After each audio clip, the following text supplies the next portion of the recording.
नमस्कार दोस्तों, मैं अभिसार शर्मा।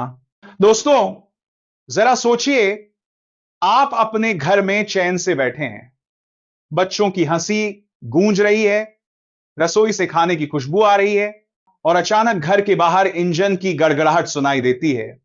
आप खिड़की से देखते हैं और सामने खड़ा है एक पीला राक्षस बुलडोजर, साथ में खड़ी है पुलिस। ना कोई नोटिस, ना कोई केस, ना सुनवाई, ना कोर्ट का आदेश, बस आपके सपनों का घर कुछ मिनटों में मलबे में बदल दिया जाएगा। दोस्तों, यही सवाल है आज। क्या यही है लोकतंत्र? क्या यही है संविधान? या फिर यही है उत्तर प्रदेश मॉडल? याद कीजिए, जब बुलडोजर को न्याय का प्रतीक बना दिया गया था, टीवी चैनल्स पर लाइव टेलीकास्ट होता था, एंकर तालियां बजाते थे, लोग खुश होते थे और कहा जाता था, देखिए अपराधियों पर योगी जी का बुलडोजर चल रहा है। लेकिन दोस्तों, आज वही बुलडोजर अदालत की नजर में गैर कानूनी साबित हो चुका है। अदालत ने कहा यह इंसानियत के खिलाफ है, संविधान की हत्या है। तो फिर सवाल उठता है, कल तक जिस बुलडोजर पर तालियां बज रही थीं, आज वही मुख्यमंत्री योगी आदित्यनाथ की सबसे बड़ी चिंता क्यों बन गया?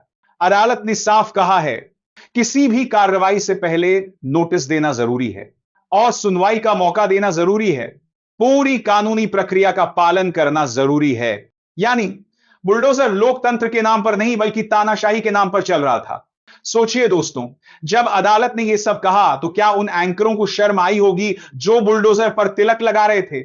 या फिर वो अब भी अपनी कुर्सी पर बैठकर जय बुलडोजर का नारा लगा रहे होंगे? दोस्तों, बुलडोजर की राजनीति ने तालियां बटोरी थी, लेकिन इन तालियों के पीछे छुपी थी मासूमों की चीखें। आपके टीवी स्क्रीन पर कठोर न्याय दिखाया गया, लेकिन हकीकत में गरीबों के आशियाने उजड़े। क्या कभी टीवी चैनलों ने दिखाया कि जब एक मां अपनी गोद में बच्चे को लेकर मलबे के सामने खड़ी होती है तो उसका दिल किस तरह से टूट जाता है? नहीं, क्योंकि कैमरा सिर्फ योगी जी के बुलडोजर पर फोकस था। दोस्तों, यह लड़ाई सिर्फ एक बुलडोजर की नहीं है, यह लड़ाई है संविधान बनाम सत्ता। सत्ता चाहती है कि कानून वही है जो वो कहे, लेकिन संविधान कहता है कि कानून वही है जो अदालत और नियम बताते हैं। अब आप बताइए, किसकी जीत होनी चाहिए?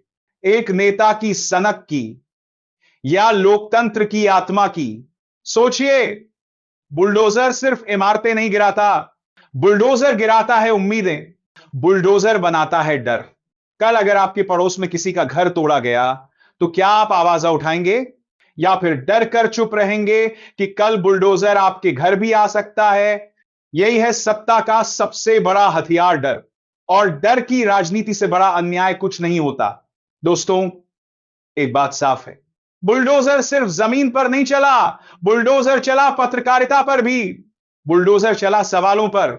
जो पत्रकार सत्ता से सवाल करता उसे देशद्रोही बताया गया और जो पत्रकार तालियां बजाता उसे राष्ट्रवादी कहा गया। तो सवाल है, क्या बुलडोजर का यह खेल सिर्फ घर गिराने तक सीमित था या फिर यह खेल लोकतंत्र की नींव गिराने का था? अदालत ने साफ कह दिया है, नोटिस और सुनवाई अनिवार्य है। लेकिन दोस्तों, सोचिए, अगर अदालत को यह कहना पड़ा तो इसका मतलब क्या है?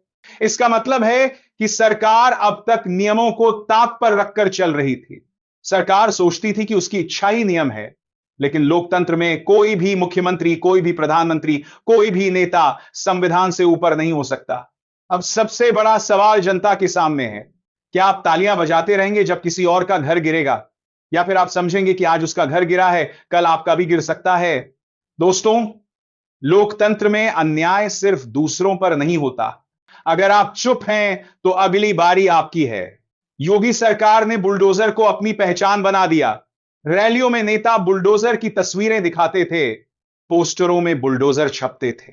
लेकिन दोस्तों, सोचिए, क्या किसी मुख्यमंत्री की पहचान न्याय और विकास से होनी चाहिए या बुलडोजर से?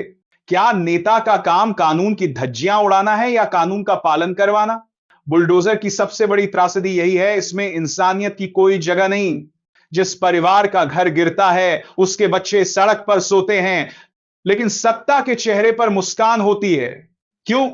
क्योंकि चुनावी रैलियों में यह दिखाना आसान है, देखिए अपराधियों पर बुलडोजर चला। लेकिन दोस्तों, असली अपराधी कौन है? वो गरीब जिसका घर बिना सुनवाई तोड़ा गया, या वो नेता जिसने संविधान का गला घोंटा? दोस्तों, अदालत ने जो कहा वो सिर्फ एक आदेश नहीं बल्कि लोकतंत्र की आखिरी चेतावनी है। अगर हमने अभी भी नहीं समझा तो कल इस देश में सिर्फ बुलडोजर का राज होगा। फिर न संसद बचेगी, न अदालत, न संविधान, न इंसानियत। बचेगा तो सिर्फ एक शब्द, डर। इसलिए दोस्तों, सवाल पूछना जरूरी है। सत्ता से सवाल करना देशद्रोह नहीं बल्कि लोकतंत्र की असली सेवा है। दोस्तों, अदालत ने कहा कि बिना नोटिस और सुनवाई के कोई घर गिराना असंवैधानिक है। लेकिन जरा सोचिए, यह बात कहनी ही क्यों पड़ी? क्या संविधान किताबों में लिखा रहने के लिए है या जमीन पर लागू करने के लिए? अगर आज अदालत न होती तो क्या यह बुलडोजर चलता रहता? क्या गरीबों की चीखें कभी सुनाई देती? नहीं दोस्तों। इसीलिए अदालत ही आज लोकतंत्र की आखिरी ढाल बनकर खड़ी है। दोस्तों, बुलडोजर की कहानियां सिर्फ अदालतों में नहीं लिखी गईं बल्कि सड़कों पर भी लिखी गईं। किसी की दुकान तोड़ी गई, किसी का घर, किसी की रोजी रोटी। जरा सोचिए उस बच्चे का दर्द जिसकी किताबें मलबे के ढेर में दब गईं। जरा सोचिए उस बुजुर्ग का आंसू जो 50 साल से उसी घर में रह रहा था और देखते देखते सब कुछ खत्म हो गया। यह बुलडोजर सिर्फ ईंट पत्थर नहीं तोड़ता, बुलडोजर तोड़ता है इंसान का आत्मसम्मान। अब यहां एक और सवाल उठता है, विपक्ष कहां था? क्या विपक्ष ने इन पीड़ितों की आवाज उठाई? कभी कभी हां, लेकिन अक्सर विपक्ष भी चुप रहा। क्यों? क्योंकि बुलडोजर के डर से विपक्ष भी कांप गया। कुछ नेता बोले लेकिन चुनावी समीकरणों के डर से आवाजें दबा दी। तो दोस्तों, समझ लीजिए, बुलडोजर सिर्फ घर नहीं तोड़ रहा, बुलडोजर तोड़ रहा है राजनीति की रीढ़ को भी। दोस्तों, मीडिया का अपराध इस पूरे मामले में सबसे बड़ा है। मीडिया ने बुलडोजर को एक हीरो की तरह पेश किया। एंकर चिल्लाए, यह है नया न्याय। बहसों में कहा गया बुलडोजर है अपराधियों की सजा। लेकिन किसी ने यह नहीं दिखाया कि अदालत में इसको असंवैधानिक बताया गया है। किसी ने यह नहीं बताया कि बिना सुनवाई घर तोड़ना दरअसल संविधान की हत्या है। दोस्तों, यही मीडिया लोकतंत्र के लिए सबसे बड़ा खतरा है, क्योंकि जब मीडिया सत्ता का भोंपू बन जाए तब जनता का हक कौन बचाएगा? आज उत्तर प्रदेश में बुलडोजर सिर्फ एक मशीन नहीं है, बुलडोजर एक राजनीतिक प्रतीक बन चुका है। बुलडोजर अब डर का बाजार है। गांव गांव, मोहल्ला मोहल्ला यह संदेश भेजा गया, सत्ता के खिलाफ मत बोलो वरना बुलडोजर आ जाएगा। क्या यही है लोकतंत्र? क्या यही है आजादी? या फिर यह है 21वीं सदी का नया तानाशाही मॉडल? दोस्तों, अब सवाल सिर्फ उत्तर प्रदेश का नहीं है, सवाल है पूरे देश का। अगर बुलडोजर मॉडल सफल होता है तो कल यह हर राज्य में लागू किया जाएगा। फिर ना अदालत बचेगी, ना संविधान, ना इंसानियत। इसीलिए यह लड़ाई किसी एक घर की नहीं है, यह लड़ाई हर नागरिक की है, हर उस इंसान की है जो चाहता है कि उसका हक, उसका घर, उसकी जिंदगी संविधान से सुरक्षित रहे, न कि सत्ता की मर्जी से। दोस्तों, जब अगली बार आप टीवी पर बुलडोजर देखें तो ताली बजाने से पहले एक बार जरूर सोचिए, क्या वो बुलडोजर किसी अपराधी पर चल रहा है या लोकतंत्र पर?